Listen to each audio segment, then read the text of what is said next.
السلام عليكم ورحمة الله وبركاته. مرحبا بكم أيها الطلاب الكرام. اليوم سنأخذ الدرس العاشر. Today we're going to take lesson 10. Lesson 10, there are a lot of new things that will help you understand the Arabic language a lot better.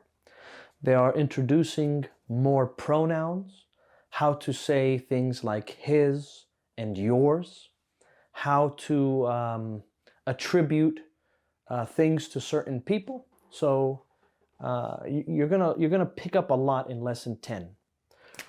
We have this thing called ضمائر, pronouns. There are pronouns that get attached to words, and there are pronouns that are not attached to words. They call them ضمائر متصلة, attached, and ضمائر منفصلة, which are detached. So we're going to start with just ضمائر منفصلة. It's a strange meaning. I was told that, we should probably have a writing class, but the reality is there's people out there with much better handwriting than me, and I'm sure there's already content out there. I haven't looked. But I'm sure if you want to improve that writing, you just have to write a lot and kind of copy the person you're writing after. So you want to make sure that they have really good handwriting, not so much like mine, which is just simply okay. All right. ضمائر منفصلة. These are going to be split up into 3 categories. All right. إلى ثلاثة أقسام. ثلاثة أقسام. The first one, second, third. So the first one we're going to say the غائب. The person who is absent or not present, which also means third person. We've taken huwa, which means he. What is going on today with this writing? Subhanallah. We've taken huwa, he. We've taken hiya. Huwa and hiya is he and she, but it's not how you say his and hers. His and hers is you're going to have to add a ضمير متصل, and we'll take it, but just a little bit later. Huwa and hiya. How about for, and obviously there's more here. There's going to be huma, hum, hunna. The only ones that concern you today are these 2.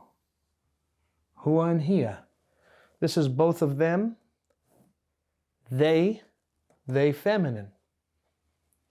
Then you have al-mukhatab. Al-mukhatab. This is the second speaker. Here you're going to take anta, anti. And obviously, these are the only ones that concern us for today. But just like we said, both of them, we're going to say both of you. Antuma. And then you're going to have antum. And you're going to have antunna.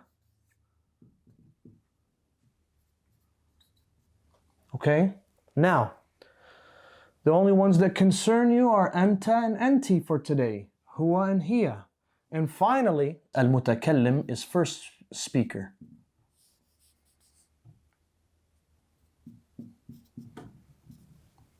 Al-mukhatabu. Third person, second person, first person. Ghaib is not present. Mukhatab, being spoken to. And mutakallim is going to be ana, I. And it's going to be nahnu, we. All right, I'll give you guys a minute to look at that and to write it.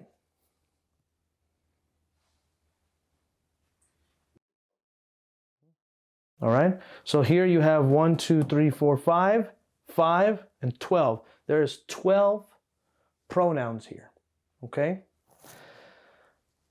The ones that concern us are these for today and probably ana as well.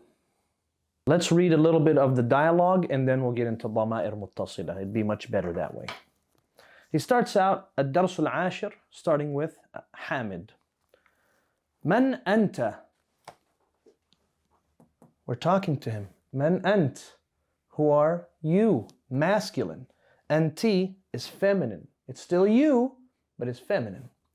أنت, you, masculine. أنتِ, you, feminine. So we have here it says من أنت؟ أنا طالب بالجامعة. Adding the ba to the word جامعة is a حرف جر.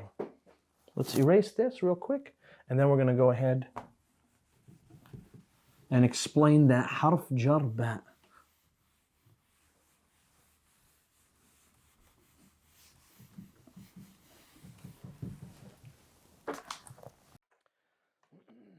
We said من إلى عن على في رب الباء الكاف اللام. Those are حروف الجر. All right? We've taken من إلى عن على and في. Now adding the letter ba, or if it's attached to the beginning of the word like this, be. This, as was stated by some scholars of Nahu, this ba, depending on what it's attached to, can have 20 uses, 20 different uses and meanings. So therefore, you shouldn't just be so literal to say it only means this and that's the end of it. So he said, أنا طالب, I am a student بالجامعة. أنا طالب بالجامعة.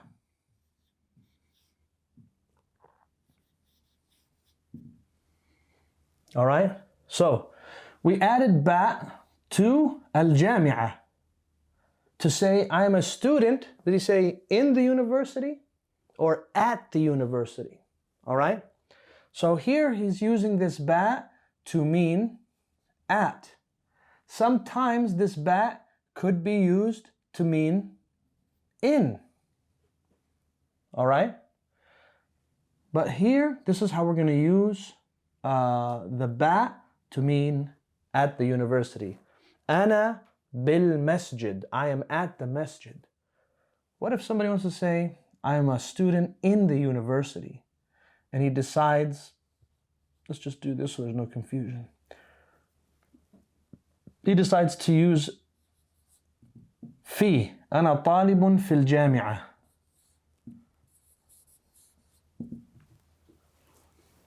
Yes, also, it can be a correct sentence, and this can mean in. I'm a student in the university, right? Or I'm a student at the university. Both are correct. So, but usually when you say fi, it usually means you're inside, as opposed to ba. Doesn't necessarily mean you're in there, it just means you're there. Okay? So that's in regards to ba harf al-jar. And if you notice, since it's a harf jar, it'll make the word that comes after it majroor. Next, he says, أأنت, adding a hamzatul istifham in front of a dhamir. It means, are you? أأنت طالب جديد? Are you a new student? نعم أنا طالب جديد. Yes, I am a new student. من أين أنت? This is a common way to ask, where are you from? من أين أنت? Where are you from? أنا من الهند. ما اسمك? Now you heard me pause when I said both of those. ما and then اسمك. But really you should read it all together. ما اسمك? What's your name? What's at the end of that word ism? It's a kaf. How does kaf mean your? And that's where we get to ضمائر متصلة. Remember we took the detached pronouns? ضمائر متصلة.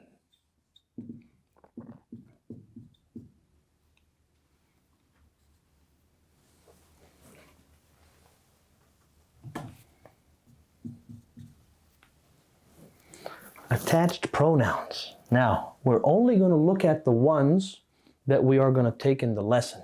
So, we have, for right now, we're going to split them up in the same way. Third person, first, second, and first. We have huwa and hiya. And then we have anta, and we have anti. And then we have ana. And that's the only one we're going to worry about for now. When you want to say, normally this is you, masculine, you, feminine. But what if I want to say this is yours? I can't say ismu anta. No, you're going to sound like the most obvious foreigner ever if you say ismu anta. This looks like a hat almost. Okay? So what do you add instead? Well, if you want to say you're going to add a kaf instead of anta. Somebody's going to say, why can't I add a tat? When we take verbs, you'll find out why we don't add the tat. And we're going to keep this fatha. See how it stays? Because it's masculine. What do you think is going to happen here? We're still going to use kaf, but we're just going to keep that there. So now, by you adding ka or ki to the end of a noun, it means your. So, baytu ka, kitabu ka, ismu ka. Anything that you add ka to the end of it, it's going to be your. And anything you add ki to the end of it is going to be yours as well, but for feminine. Over here, and I think it comes later in the lesson, you're not going to add huwa. You're just going to simply add hu. So, baytu hu, kitabu hu, qalamu hu. And what does that mean? It means his. This one is your. Masculine. Same thing, your, but feminine. So if this means his, and also it can, if the letter before it, by the way, if the letter before it is a letter that can't get attached, you'll say this who. Still who, but just not attached. This one is going to be ha, long sound, and it means hers. Now I'm going to give you this up front, so when we go through the lesson, we can go without having to pause. That means hers, right? And here you're going to add, normally ana means I or I am. And then when you add e like that to the end of a word, and when you add a ya, it's going to make whatever comes before it have a kasra. And I'm going to show you that. Normally you say kitabun, right? If you add that ya to say kitabi, my book, you can't leave it as dhammatain. It's too hard to say kitabui. Kitabui is just too hard. So therefore, they changed the ba to match a haraka that is appropriate with the ya. They changed the letter before to match whatever would be more suitable for this ya, and that's a kasra. Kitabi. You're not gonna change it. With these ones, they stay the same. You can add a kaf and it won't be a big deal. Kitabun ka, right? But because you're adding a last letter, you got to get rid of the tanween because you're making it now ma'rifa. You're now making it definite. Kitabuka. No need to change. And the same for this one. Kitabuhu. Nothing changed. This would have been kitabun. We got rid of the tanween because it's going to be definite through a different way, through the way of being attached. And that's how you add the dhamir muttasil, which is an attached pronoun. Attached pronouns are the ones I have circled. Okay? These are attached pronouns. These other ones, the ones we wrote before, the ones that I'm underlining with double underlines, these are dhama'ir munfasila. Okay? And we're going to go ahead and stop there inshallah ta'ala. اللهم علمنا ما ينفعنا وانفعنا بما علمتنا وزدنا علما وإلى اللقاء والسلام عليكم ورحمة الله وبركاته.